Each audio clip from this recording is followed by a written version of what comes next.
Boa noite.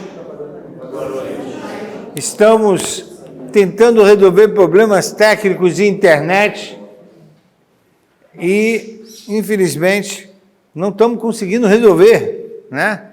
Isso que a gente tentou fazer o teste dos equipamentos com antecedência, chamamos algumas pessoas e estamos apanhando ainda do aparelho. De qualquer forma, quero dar boas-vindas a todos. Muitas saudades aí de ver muita gente aqui e esse espaço tem se tornado um espaço muito legal de reflexões, debate, conversas. Por que eu pensei nesse tema? Como surgiu o tema? Quando fiz a aula? Há 20 dias atrás, eu peguei Covid. Aí a gente fica trancado, né? Graças a Deus, a gente leva alguns amigos para o quarto, os livros, e fiquei ali pensando em algumas passagens do Tanar que mexeram comigo nos últimos tempos. Eu falei, sabe o quê?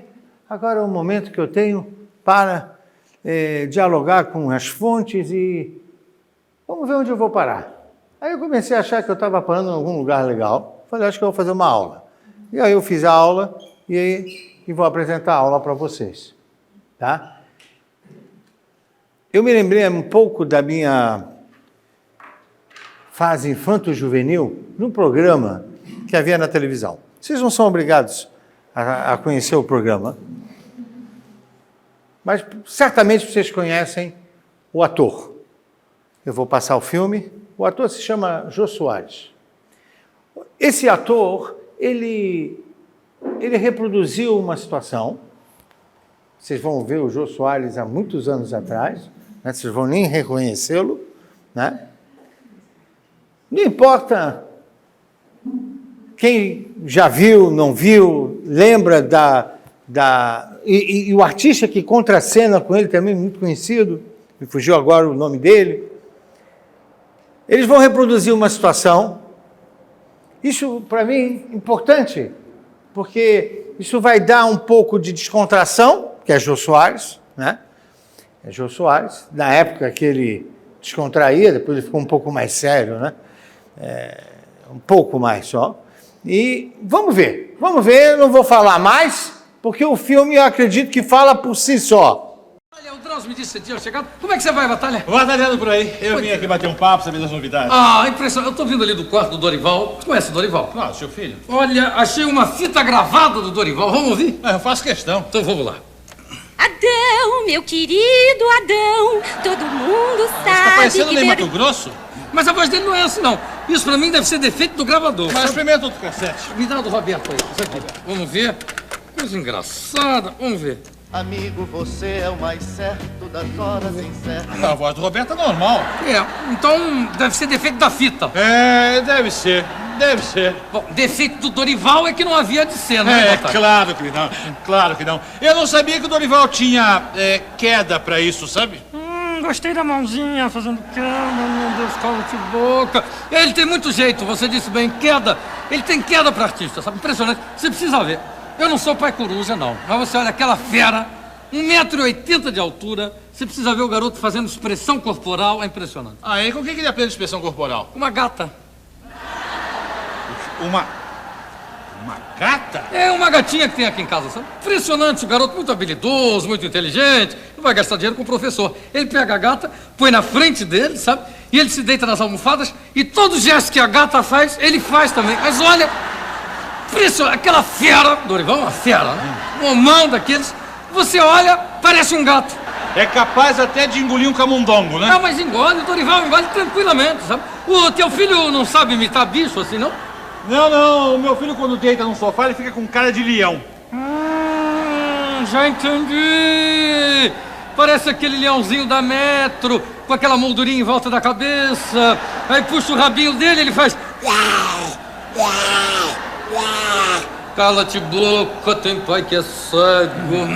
É verdade, o teu filho tá trabalhando aonde como artista? Olha, ele não me falou não, sabe? Mas eu tenho a impressão que ele tá fazendo aquele quadro. Quem é ele? Mas você não falou, como é que você sabe? Que eu vejo o garoto aí se vestindo, mas é impressionante. Outro dia saiu mesmo aí vestido de Sofia Loren, mas todo disfarçado, sabe? Sofia Loren? Olha, Batalha, eu não sou pai coruja não, sabe? Mas aquele homão, aquela fera, mas olha, melhor que a Sofia Loren, o Carlo Ponte se enganava, impressionante, peruca, tudo, sabe? Inteiramente reconhecível. Mas irreconhecível. Inclusive ele não conta pra ninguém, mas eu tenho a impressão que ele já falou pro pessoal do bairro que é ele, sabe? Não. E como é que você sabe disso? Porque ele sai de casa, o pessoal todo começa a gritar: olha o Dorival, é o Dorival, olha lá o Dorival. É fantástico isso. Um show da vida, exatamente, é esse o programa que o garoto faz. Impressionante. O teu filho não tem essa habilidade para imitar, não? Não, o meu filho quando imitar alguém, vai imitar o Tarzan.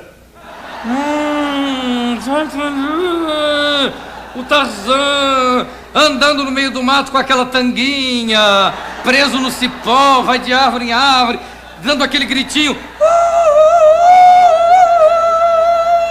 Ai, meu Deus do céu, mas tem pai que é cego, cala-te boca. Batalha, eu vou abrir o jogo com você, Batalha. Abre esse olho, abre essa butuca, Batalha.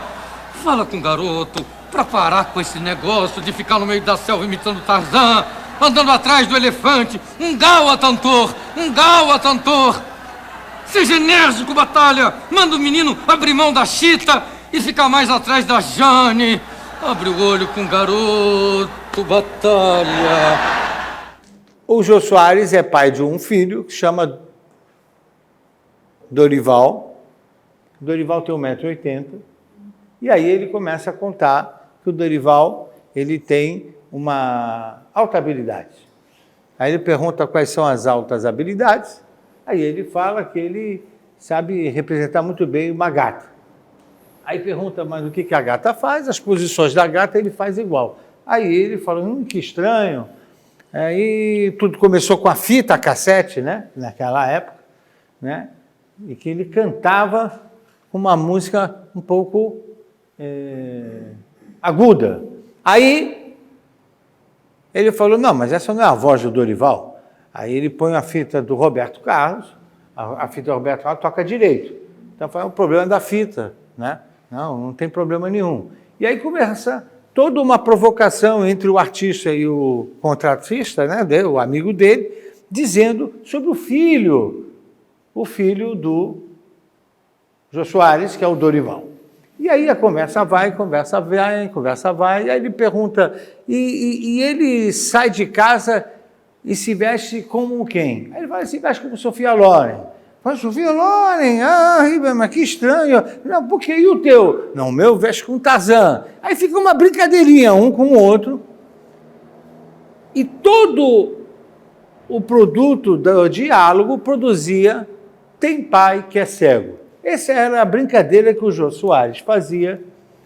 Eu estou falando isso há 30 anos atrás, na Rede Globo, dava para ver que ele realmente estava diferente do que a gente viu ele há 10 anos atrás, por exemplo, nas entrevistas que ele fazia na Rede Globo.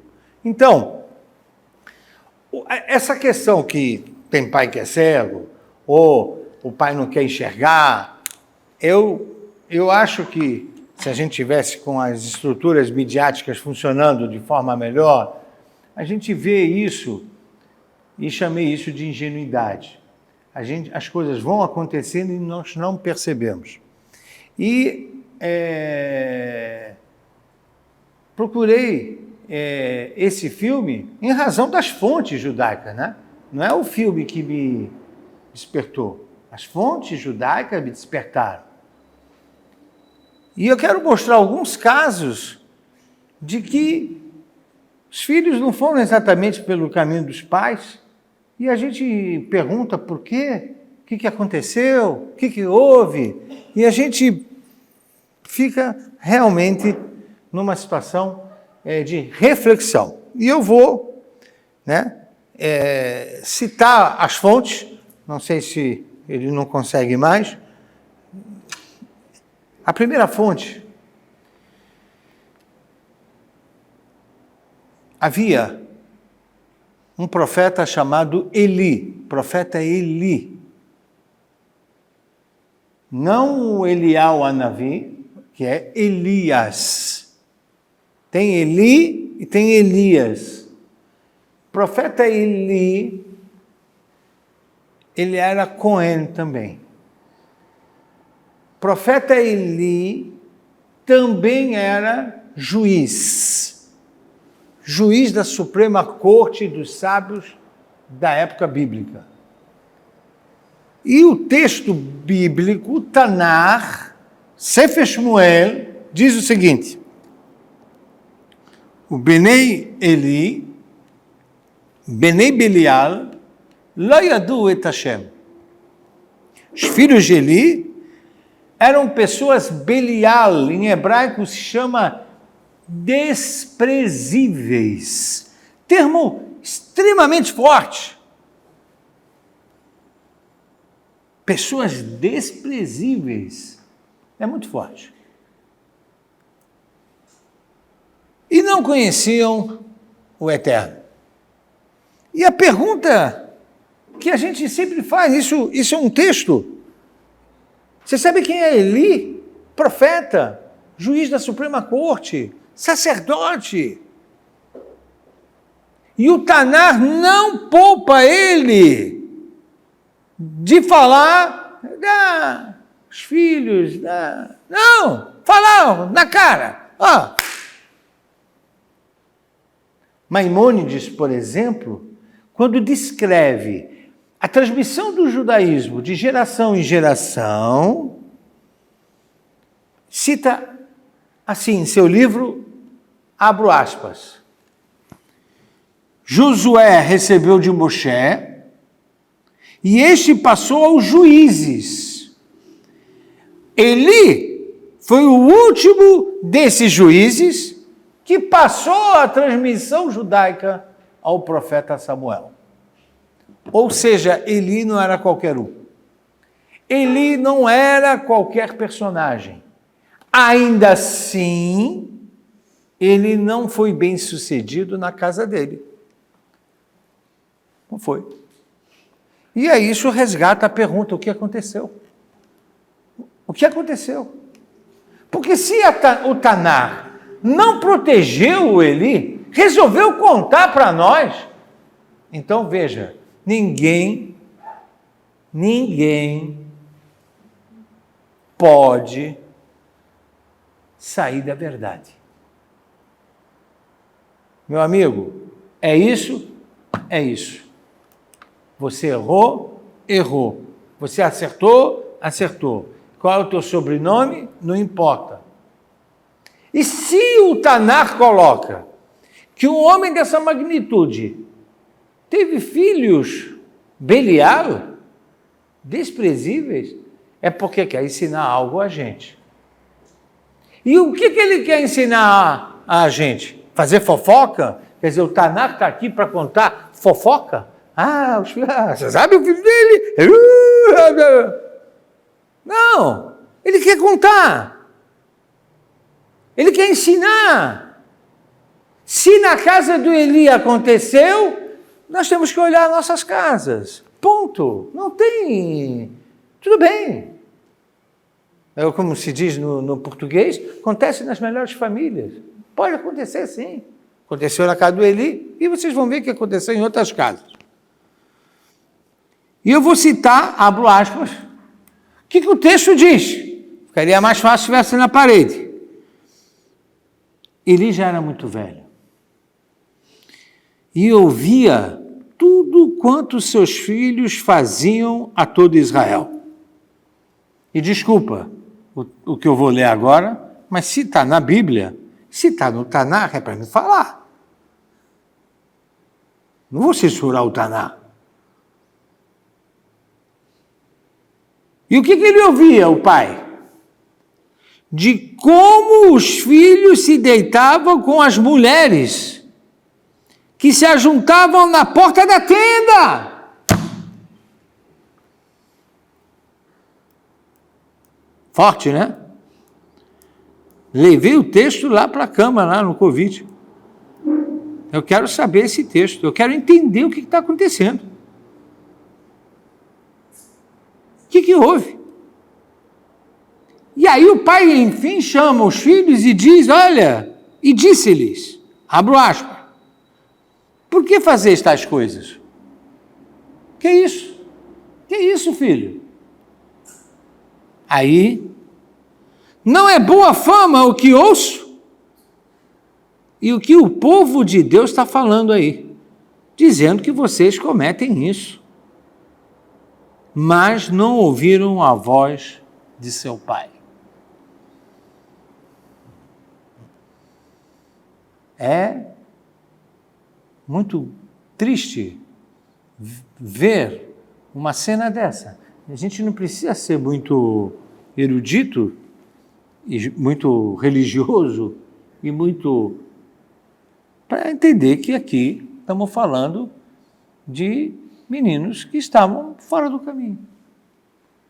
E o pai falou com eles e os filhos não ouviram. Não tem uma sensação tão desgostosa que os filhos não ouvem o pai.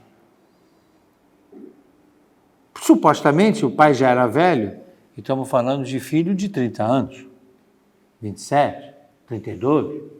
Não estamos falando do filho de 4 anos de idade. Supostamente é mais fácil que os filhos nos ouvem.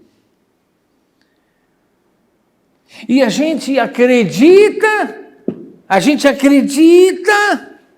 é ingenuidade nossa, que os nossos filhos continuarão com o comportamento de 4 anos de idade. Não vão, não. Não vai, não. Eles vão começar a nos desafiar, sim. E olha, não tem casa que escape disso, tá? Não pensa que na minha casa... Porque você é rabino, né? Vocês pensam que os meus filhos nasceram Robocop. Oi, pai, o que é para fazer hoje? Obrigado, pai. Eu vou fazer já, imediatamente. Vocês acham isso? Vocês acham que o meu filho acorda de manhã? Pai, eu vou botar tefilim. Pai. Não. Vocês estão completamente equivocados. O meu filho tem as mesmas tentações que os filhos de vocês. Fanático do Palmeiras. Pois é. Ele é fanático. E aí? Na sinagoga, sábado, não sei quem estava comigo no Kiddush, e aí pergunta, futebol é Avodah Zará? Aí eu falei para os colegas ali no uísque, né, ali no bate-papo, futebol, Avodah Zará? Mas tem uma coisa, tem um termômetro, para saber se é Avodah Zará ou não. Ah, tem? Qual? Qual é o teu time? Ele falou, o Corinthians. Se você assistiu Corinthians e Boca Juniors e não vem no show do Rabino Sami, brincadeira, irmão. Brincadeira.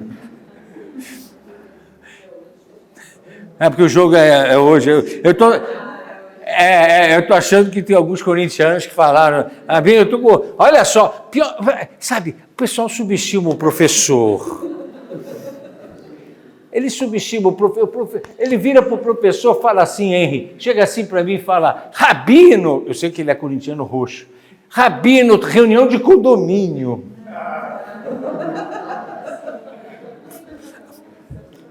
Não era melhor falar para mim que,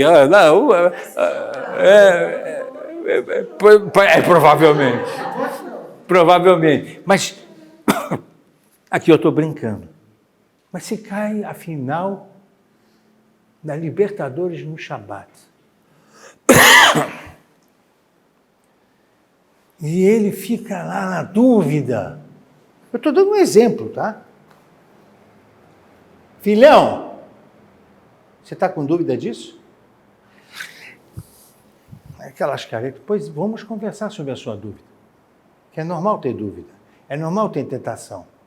Vamos ver qual o peso que você vai dar ao Shabat e ao Palmeiras. Você pode ver Palmeiras quarta-feira, domingo, mas agora no Shabat, você foi colocado num teste. Vamos ver aonde você vai. Até onde você vai. Então, veja, esse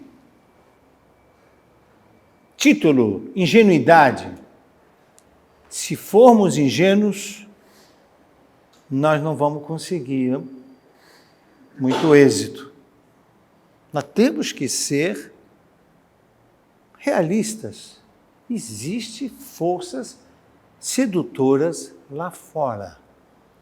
Os filhos do Eli caíram em forças sedutoras, e aqui o caso específico citado no texto literal, Pshat, sem Midrash, que o Midrash vai trazer outros assuntos, a Guemará vai falar outras coisas, saindo do literal. Mas o literal é claro, está com mulheres, meninas, pessoas casadas.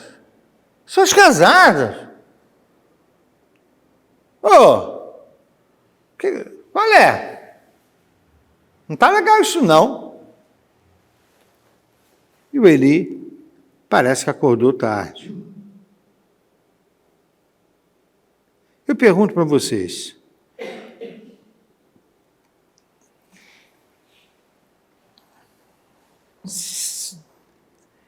me lembrei do Isaac, Yitzhak Avinu, patriarca.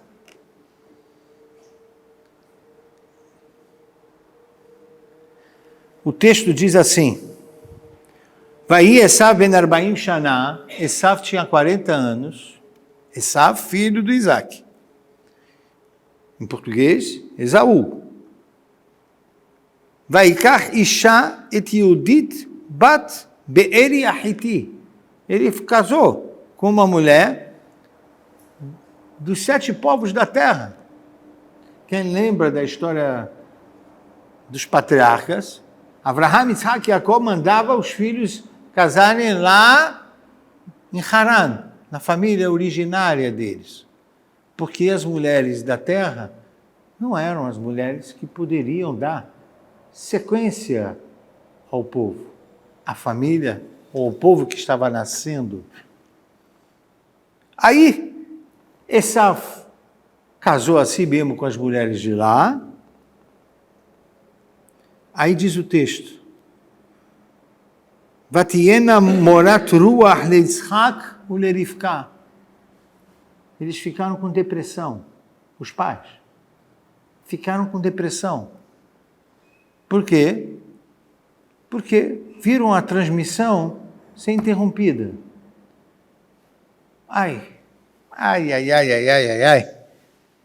Logo depois, está escrito, Vai Zaken Yitzhak, Isaac ficou velho. E não enxergava. O Midrash, por exemplo, corre para dizer que ele não enxergava faz tempo, desde a época da Akedat Yitzhak, que ele se colocou no altar, os anjos choraram e as lágrimas caíram em seus olhos. Midrash. Mas o Pshat, o literal, não é esse.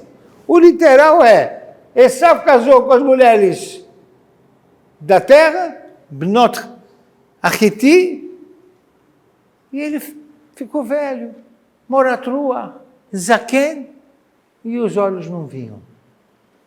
Pashut, é simples para mim, que esse tipo de conduta dos filhos interferiu na saúde do pai. Ponto. Não tem nenhuma dúvida disso. O Talmud questionou na história do Eli. Eli ficou velho, Isaac ficou velho. O que ensina um do outro? Que os filhos interferem na saúde dos pais. Mas os filhos interferem na saúde do pai, mas aonde estavam os pais que não viram isso? Ou, quando foram falar, falaram já tarde. Tem uma idade que nós conseguimos falar. Tem uma idade que a gente pode investir. Tem uma idade que a gente pode colocar as fichas. Depois, é muito complicado.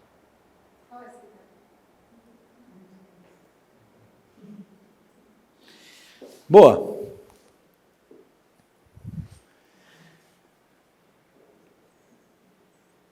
Para colocar as fichas, segundo o Maimônides, eu vou citar fontes, tá? Segundo o Maimônides, para se colocar fichas enquanto a pessoa vive. Porque tem pessoas... Eu explico o Maimônides, sou fã dele. Enquanto ele vive, você tem que colocar ficha. Por quê? Como? Oi? Por que vocês acham? Vai, defenda o Maimônides, meu amigo. Não para de chuvar. Quer dizer ficha. Ficha quer dizer, você vai eternamente, enquanto vive, você vai estudando. Você nunca está pronto. Alguém aqui está pronto? Alguém aqui não é seduzido? Vamos tirar assuntos de sexo oposto. Alguém não é seduzido por dinheiro? Alguém não é seduzido por poder? Alguém não é seduzido por influências de costumes? Que história é essa de falar para o meu filho, filho, eu vou prestar bem atenção em você até 10 anos de idade. Depois, já não precisa mais, já está tudo bem, já aprendeu o que tinha que aprender. Isso não é Maimônides. Se eu não paro de estudar, se eu não parei ainda, como é que se fala que um filho... 10 anos, até 10 anos tá bom. Colocar fichas, segundo o Maimônides, é sempre. E aí isso permeia aí algo que a gente falou em encontros passados. A família é o mais importante. Não é. Não é. Aí ficamos aqui discutindo. Não porque eu quero ofender alguém, porque eu estou falando contra mim mesmo, né? Aparentemente. Não é. Porque família planta, mas não rega. É verdade, a casa é muito importante, porque planta. Mas quem está regando? Quem está regando os filhos? Mais um dia, outro dia, mais uma semana, outra semana, mais uma... E vai batendo lá a água na cabeça dele. Pé. Aí depois de 20 anos, família planta, mas quem regou? Levou. Quem regou? Levou. Porque a gente não fica sem água, não pode ficar desidratado. Então, isso permeia agora. Se família planta, mas não rega, quem está regando são escolas. Quem estão regando são os movimentos juvenis. Quem está regando são as faculdades. Quem está regando são as sinagogas. Quem está regando são os clubes, são um grupo de amigos. Tudo isso rega. É o conjunto. Por isso, pais não sejam ingênuos. Pais não sejam ingênuos. Os pais também podem regar. Sim, mas não é suficiente, né? Porque o pai trabalha. Hoje em dia, a realidade, a mãe trabalha. Então, enquanto você trabalha e a sua esposa trabalha, quem rega? Essa é a pergunta. Os pais direcionam, né? Os pais direcionam para quem vai regar. Então, nada de ingenuidade. Nada de ingenuidade. Pode deixar que eu fiz o que eu tinha que fazer, viu, Natália? Eu fiz tudo. Ele ficou no colégio Yavne até os 13 anos. É hipotético, tá? Não tô... E depois, depois eu fiquei pensando em outros desafios. Tudo bem, quem vai regar? Quem vai regar? Não, tudo bem. Tudo tem o X da questão vai ser resolvido lá. Somatórios de pingos. Não os pingos nos is, tá? Os pingos mesmo de... Que ficha está caindo? Eli Eli não prestou atenção, foi ingênuo. Ponto.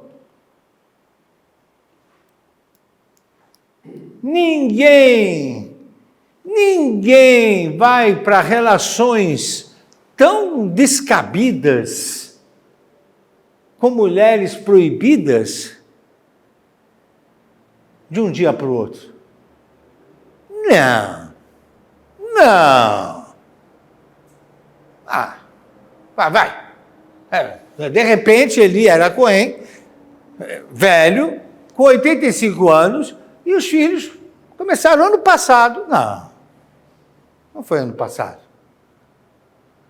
Faz tempo. Yitzhak também. E olha que é muito bonito um comentarista que eu sempre cito aqui, o rabino Shimshon Rafael Hirsch. Se a Torá contou que Isaac ficou depressivo por causa do filho, não comecem a defender que o filho não fez isso, fez aquilo, porque o Isaac, imagina Isaac ia errar. Você quer ser advogado do Isaac? O que a Torá não escondeu, você quer esconder? Pelo amor de Deus. Você quer esconder o que a Torá não escondeu? E se a Torá não escondeu, é para que a gente pare e perca a ingenuidade. Aconteceu na casa do Isaac? Pay attention. Aconteceu na casa do Eli Cohen? Pay attention. Mas eu vou continuar, porque eu prometi que ia fazer mais sintético. Olha,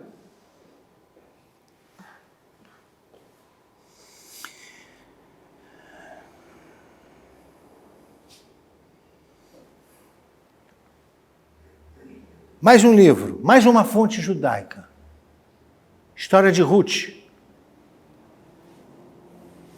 Megilat Ruth. Megilat Ruth, abro aspas, diz o seguinte: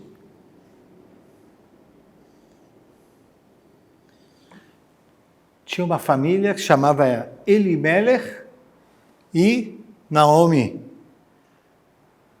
Saíram de Israel. Tinha 2 filhos. O nome deles, Mahlon e Chilion. Eu vou ler o texto em hebraico, porque isso eu peguei exatamente na minha quarentena. Saíram de Israel, fatalidade, faleceu Elimelech. Vatishaer hi ushne banea. E ficou ela e os seus 2 filhos, Banea, Ben. Aí, está escrito que os filhos casaram com moabitas.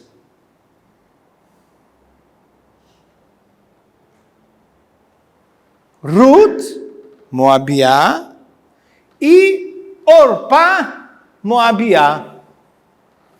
Logo depois, o texto diz, Batishaé, Raishá.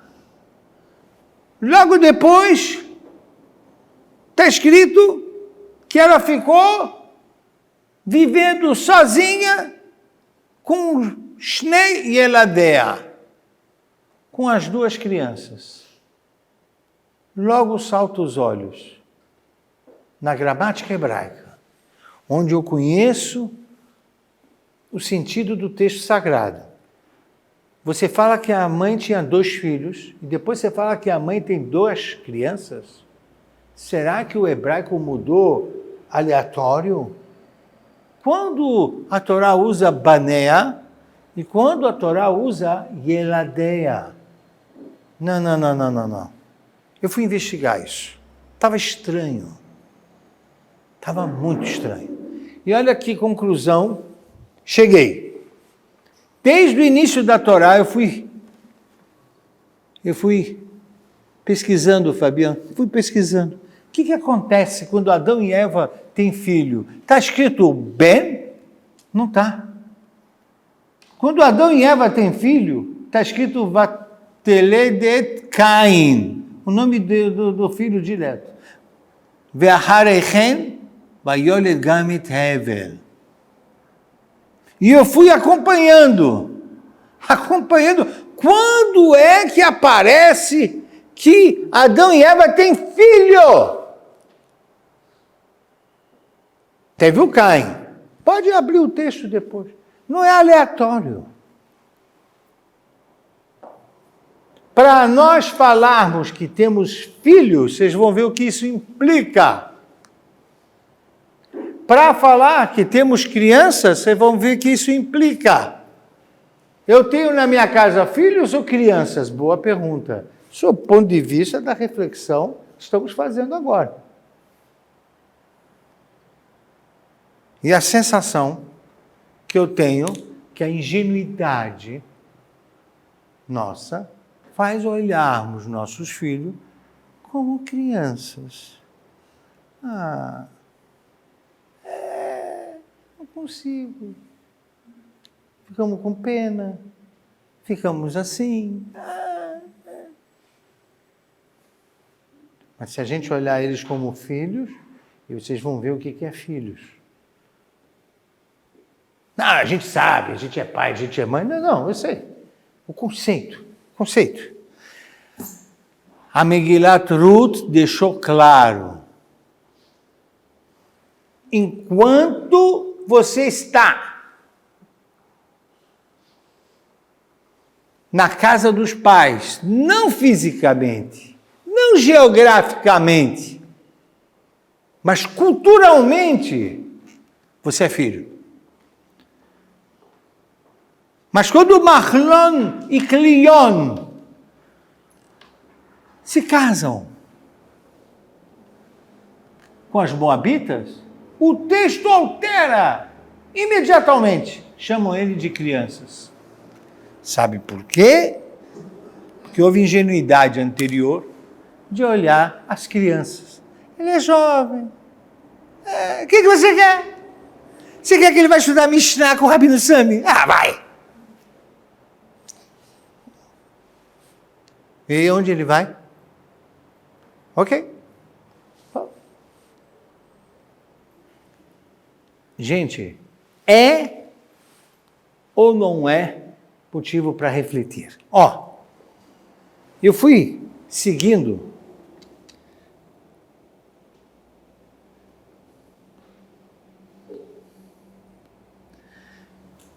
Vayeda Adam od et ishto, vateled ben, vatikra shemo Shet.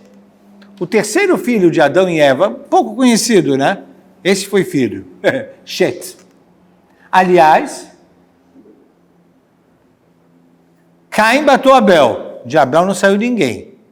E de Caim saiu alguns povos. E os semitas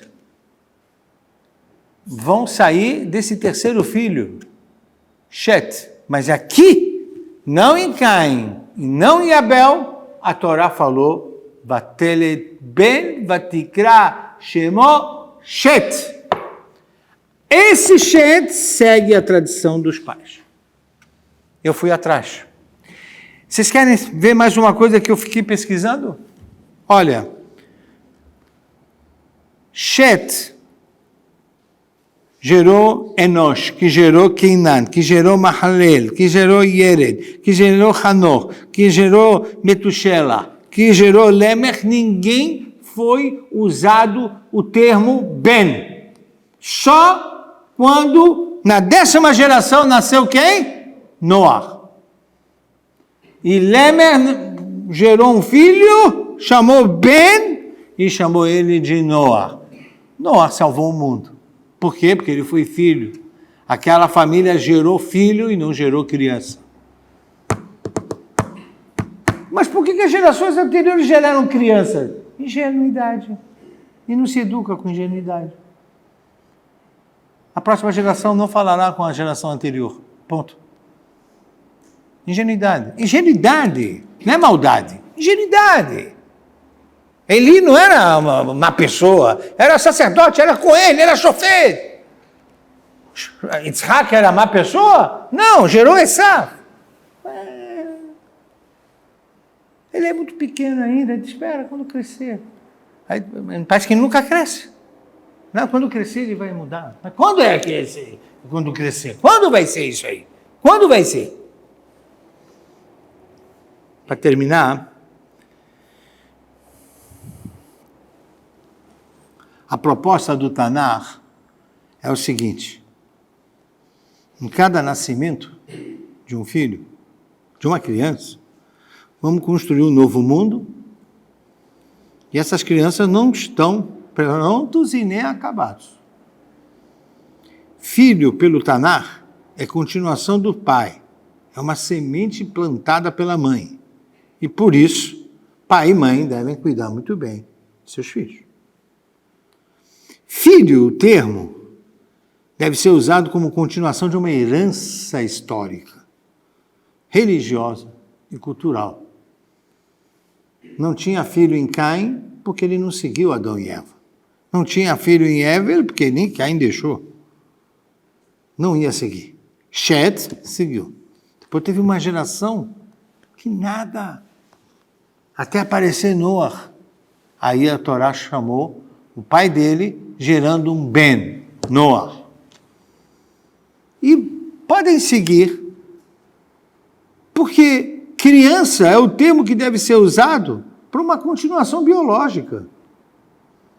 DNA, parte do seu sangue, está tudo igual aí. Criança. Filho carrega mais. Herança histórica, herança religiosa. Aí eu pergunto para vocês, como é chamado o povo judeu na Torá? Como é que é? Belém, isso é filhos de Israel. Não tem Am Israel. Tem Belém, Israel. Só tem povo se tem filhos. Mas não é filho biológico. Não é criança. Não é DNA. Outra vez vi uma pessoa aqui, levei isso numa mesa rabínica para discussão. Ele me mostrou, fez um laboratório e estava pleiteando que ele era judeu. Ele não tinha como pleitear de formas assim, mais concretas, né? Mostra aqui tubar dos seus pais, assim. É mais rápido, né? Ele trouxe um teste de DNA que foi feito. Tá bom. Sem entrar nessa discussão agora, demonstração de criança. Uma criança, talvez ele é uma criança judia, entendi. Filhos é Benei Israel. Quer ver? Moshe Rabbeinu vai até o Paró. Aliás, eu falei com a minha mãe, né? Senhora de idade, que Deus a preserve por muitos anos, para eu curtir ela bastante, mas aí minha mãe me ligando, enfim, bom, mãe é mãe, preocupada, né? Comigo, com a Covid lá. Aí, filho, como você está? Você está bem? Como é que você está? Não, estou estudando Torá. Está tudo ótimo. Mas passa dia, mais um dia, e ela liga, mais um dia ela liga. Aí eu falei, mãe, mas olha, eu estou rezando para Deus. Eu estou me deliciando do estudo, mas eu queria dizer uma coisa. Eu prefiro estudar com saúde, viu? Vamos rezar junto, mamãe? Minha mãe rezou para mim, para eu estudar com saúde. Benei Israel.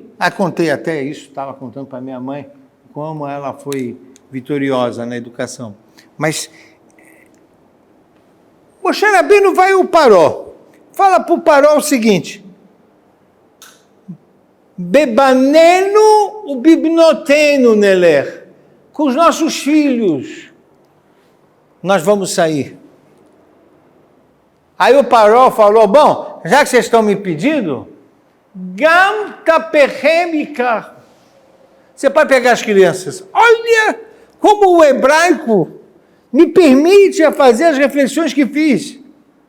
O diálogo entre Moshe Rabbeinu e Paró para mim é the best. Eu tenho filhos, eu vou construir um povo. Esse povo vai se chamar Benei Israel. Eu não tenho crianças taperrem. Não. Não devia ser dia da criança. Dia dos filhos. Bom, mas hoje não tem mais nem dia dos pais. Estão tirando em todas as escolas. Doutora psicóloga, me ajuda. Que história maluca é essa? Até Israel está com essa maluquice. Até Israel tem essa maluquice. Os ganim, como se fala? Jardim? Jardim, né? Pré-escola, né? Pré-escola agora em Israel, decisão, não se fala dia do pai e dia da mãe. Ah, não? E agora fala o quê? Dia do... Não! Porque aí você sabe que o israelense gosta de fazer uma briguinha com o falável, né? Aí eles falam, escuta, e o Shabat não vai ter Abba Veima? Não, vai ter.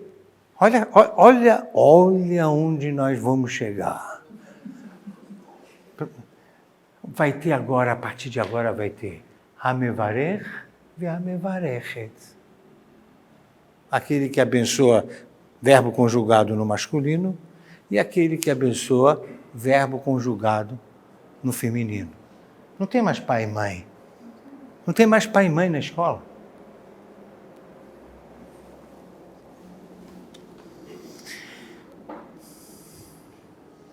Quando o Paró falou que o povo judeu era forte, chamou o povo judeu de Hine Am Benei Israel Rav Ve'atzum Mimeno.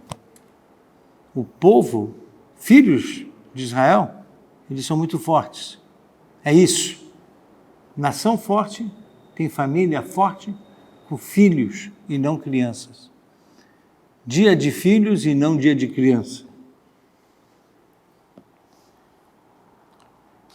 Para terminar, o profeta diz quando o Mashiach chegar,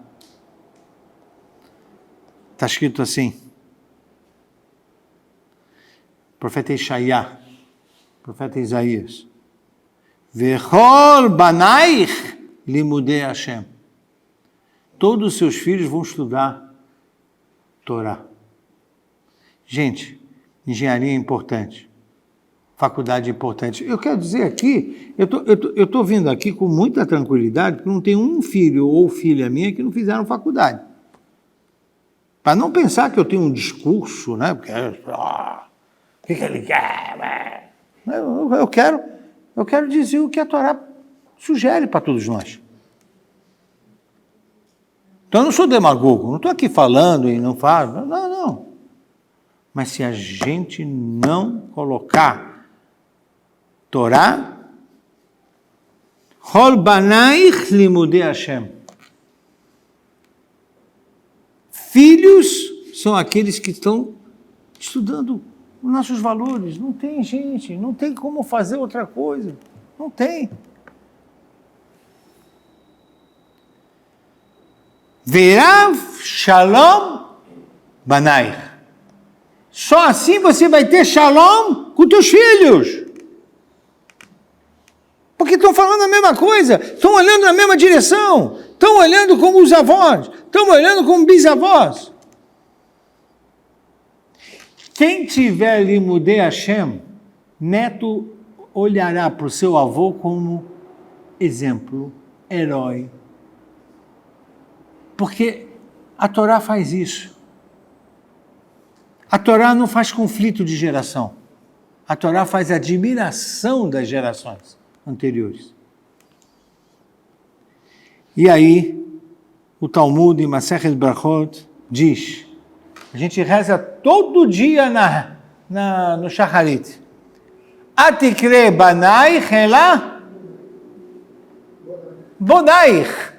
Não leia seu filho, leia bonaich. O que é bonaich? Mishe, boné. Aquele que constrói o quê? A nação.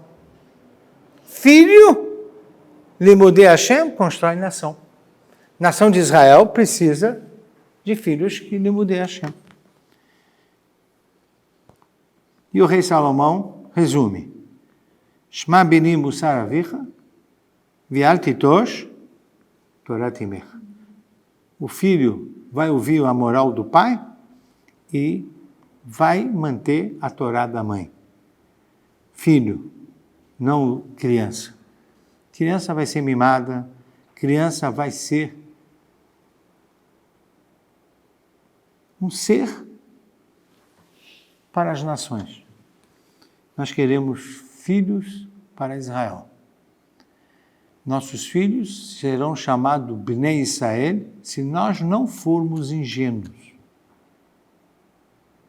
Podemos dar nossos filhos para as nações, mas ficamos devendo ao nosso povo, à nossa herança, aos nossos avós. Ficamos devendo.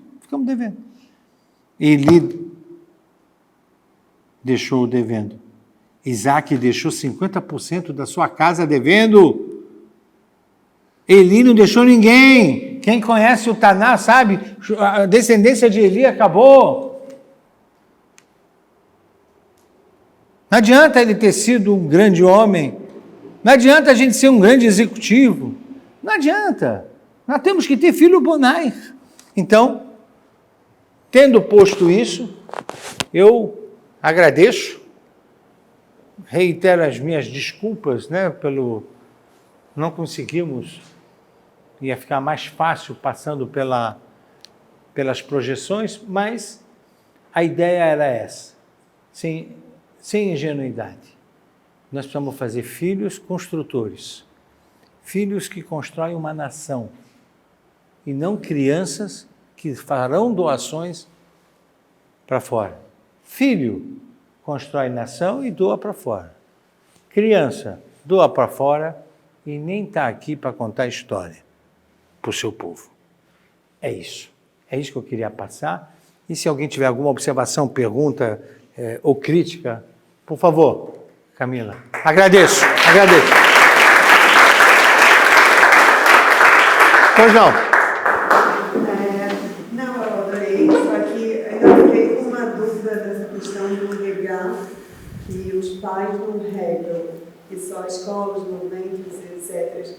Assim, eu concordo que a escola regue muito, sou meio suspeita, mas eu penso que em casa você consegue ter momentos com seus filhos que podem regar muito mais do que horas na escola e horas em outros lugares. Um exemplo, uma conversa, várias situações que podem estar regando talvez em menos quantidade, ou talvez um pequeno momento que pode regar um balde de uma vez no seu filho. Assim, nós, tomando a liberdade de falar nós, educadores, precisamos falar frases de efeito, porque senão a gente fica na mesmice. Quando a gente fala família planta e não rega, é para evidenciar a importância de onde se coloca os filhos. Ponto. Então, óbvio que nós vamos regar também, que o pai lá já tinha... Desculpa, o seu nome? Marcelo. O Marcelo já teria dito isso. E eu falei, concordo. Mas como ele sai para trabalhar, e hoje em dia a mãe também sai para trabalhar, então nós precisamos saber quem está regando. Então essa é uma fala de efeito que ela provoca aonde está. Agora, eu vou dar um exemplo meu. Óbvio que eu sento com meus filhos para estudar a Torá, óbvio que eu debato, converso sobre as coisas da vida, mas eu não sou ingênuo. Se 7 amigos dele falarem diferente do pai, ele vai ficar numa tremenda de uma macroca, não porque ele não me ama, é porque o poder do meio sobre o jovem é muito forte. Então, quem está regando? É isso. Falava de efeito, parece que tira um pouco a nossa... Mas eu estou falando a verdade. As dúvidas que um filho traz é porque, normal, ele está sendo regado por aquilo que não te representa tão bem. E aí fica aquele... Bom, que tal a gente procurar melhores parcerias? É isso. Quem regará os nossos filhos são nossos sócios da educação. Pois não. Então, seguindo nessa lógica, como garantir que o filho se mantenha seguro, porque por mais que o pai faça estude Torá, ou converse, ou dê sugestões, conselhos, ele tá dentro desse ambiente, ele sempre ligado com várias pessoas, amigos, colegas e faculdade, às vezes YouTube, meu filho assiste YouTube, ele tá imerso, pode cair em coisas erradas no YouTube, sei lá, está sendo regado por várias coisas. Como garantir que você vai proteger seu filho para não ir para ideias erradas, por mais que você faça, mesmo que você coloque ameaça, sei lá, meu filho, mas nada garante que ele vai ficar... Não tem garantia de nada. Como Não tem garantia. maximizar esse... Não tem garantia. Você trabalha com algo que eu aprendi que chama estatísticas. Mas não tem nada... Garantia? Não tem. Se alguém falar que tem garantia, ele está exagerando e faltando até com a verdade. Não tem garantia. Tem estatísticas. E outra coisa que funciona muito, rezar. Mas não adianta rezar e não fazer boas parcerias. E mesmo com as boas parcerias, tem que confiar também um pouco no discernimento do seu filho ou da sua filha. Eles vão ir para o mundo e I hope so que, né, na hora H eles vão se posicionar. Porque a gente passou por isso.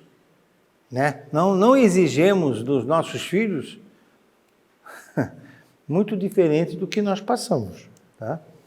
Então, passamos por isso, passamos por aquilo, entenda ele um pouco, os conflitos dele, tá, ok? Mas tem que criar parcerias para evitar lá na frente. Então, garantia a gente não tem. Nem quem estuda em Yeshiva tem garantia, ninguém tem garantia de nada. Não tem garantia de nada. O que a gente tem é os aprendizados que nós citamos, por exemplo, na noite de hoje, colocar mais Torá, estatisticamente, mais Torá traz valores, a pessoa fica mais equilibrada, vai dialogar com o mundo com uma bagagem diferente. Agora, assina aqui, vai... Tem ele também tem o livre-arbítrio dele, ele vai ser colocado em posições que ele terá que se posicionar. Pai e mãe não poderão fazer absolutamente nada. Então, tem um controle de ansiedade também. Né? Não adianta, porque nós não temos filhos para ficar do nosso lado. Os filhos serão do mundo, mas eu quero que eles sejam que nem Israel. Então, eu vou regando, vou criando parcerias. Se Deus quiser, você rezar direitinho, e eu rezar direitinho, e todos nós rezarmos direitinho, vai dar certo. Não precisamos ter medo. Né? Mas não tem garantia, não. Garantia, não. Quem mais? Ok, então, vamos descer. Temos uma mesa com alguns barcos de sushi. Vamos comer e podemos continuar batendo papo de forma descentralizada lá. Muito obrigado de novo pela atenção.